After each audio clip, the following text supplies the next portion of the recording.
Now, though, it's time to turn our attention to tech news. And my brother from another mother, we're practically identical in every way, Burton Kelso joins me, Chief Tech Expert at Integral in Kansas City in the United States of America. Burton.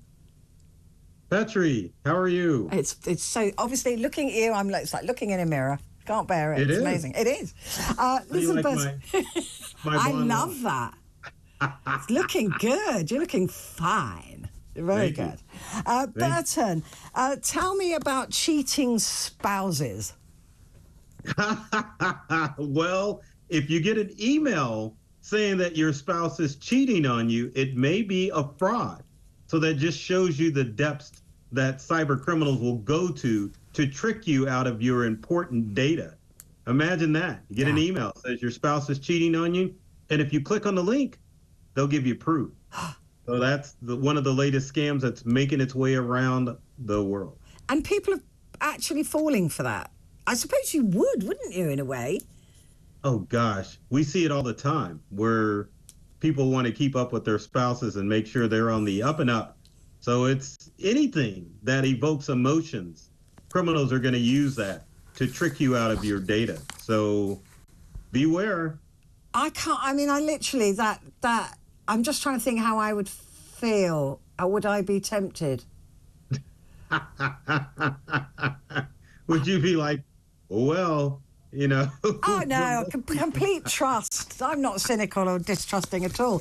But, I suppose it is. It's like the mum scam, isn't it? The text messages to, hi, mum, I've lost my phone. This is my friend's phone. Call me on this or message me on this, please. I need some money. I'm in prison or I've lost the car or whatever.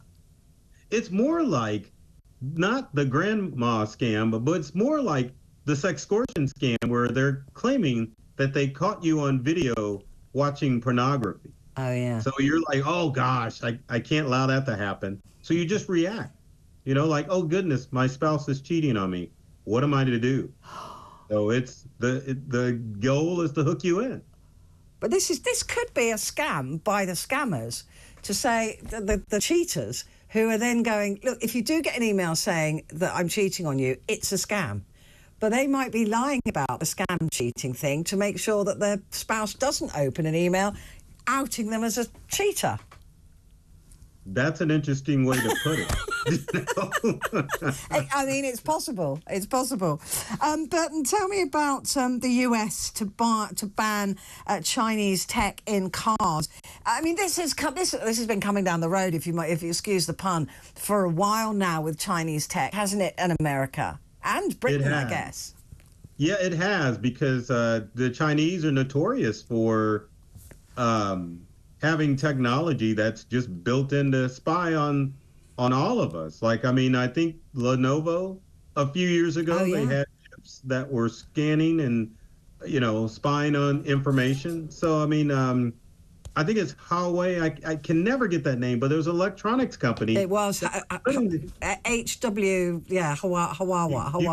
Huawei. Oh, that's right. I think it was. They're notorious for putting that technology in. So if you wanted to spy on someone, why? It's, that's the best way to do it, because all semiconductors are coming from China. But I've always wondered, especially if you're buying ammunition or arms or something even from Saudi Arabia or from China or from wherever. If I was them, I'd build a back door into that missile to say that it couldn't be fired back at me. I don't know why anybody has trusted anybody for as long as they have done with tech. Well, this is almost like a Cold War between the U.S. and China as far as the comeuppance. I don't think they want to go to where they're shooting at each other. But at the same time, why not be more profitable and scan the information of everyone you can and then just sell it on to cyber terrorists? China's making money and the cyber terrorists are making money and they're collecting secrets. So it's kind of a win-win for China if they're able to make that happen. But I think the other thing, too, is that they've had issues with semiconductor plants over in China. And of course, the U.S. wants to build itself up more, developing chips over here. So, that may be part of it, too. but you really can't discount the cybersecurity aspect of it because China's been known to spy on us. So we have to do everything we can to keep ourselves safe. But also they're cheap. They're cheap as chips, if you'll excuse, again, another pun, with their technology. And that is very persuasive, isn't it? It is. But keep in mind, too, that they have chip manufacturing plants over in India. So it's no longer that China's the cheapest anymore. They've got chips in India. So why not? And then if you look at attacks like the CrowdStrike attack that occurred a few months back where all the Windows computers were shut down. I mean, if you have a malicious computer chip, at any time you can turn that chip off and affect the U.S. or the U.K. or any country you want. So, of course, the U.S. wants to limit that from happening. So, isn't the genie already out of the bottle, though? I mean, there's so much Chinese technology. I mean, even your toaster or your washing machine, or there's so much Chinese technology in all of our homes, in all of our countries. That isn't it a bit late to be saying, well, look, we're just going to limit this in cars? Well, the challenge is that with automobiles, they order their chips as the car orders come in.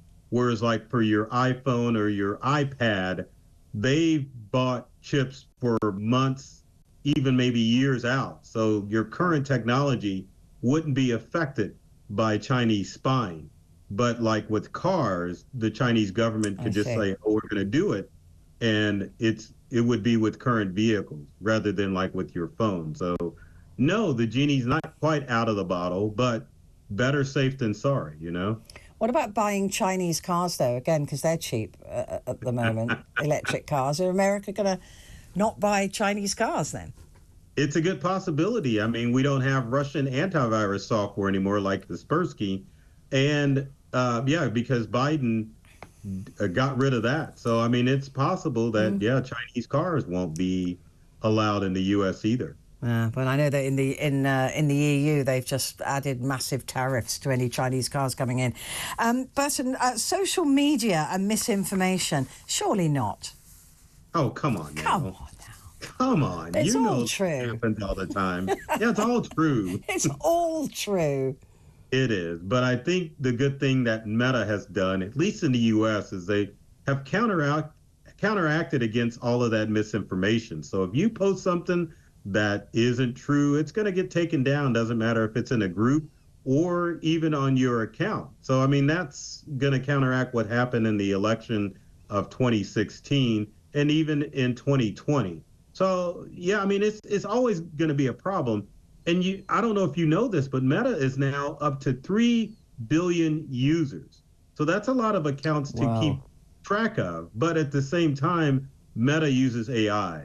So it's easy for them to kind of monitor accounts, and then just if it looks fishy, they're going to take it down. Because there's a lot at stake with the election, especially with AI, deep fakes, and voice cloning.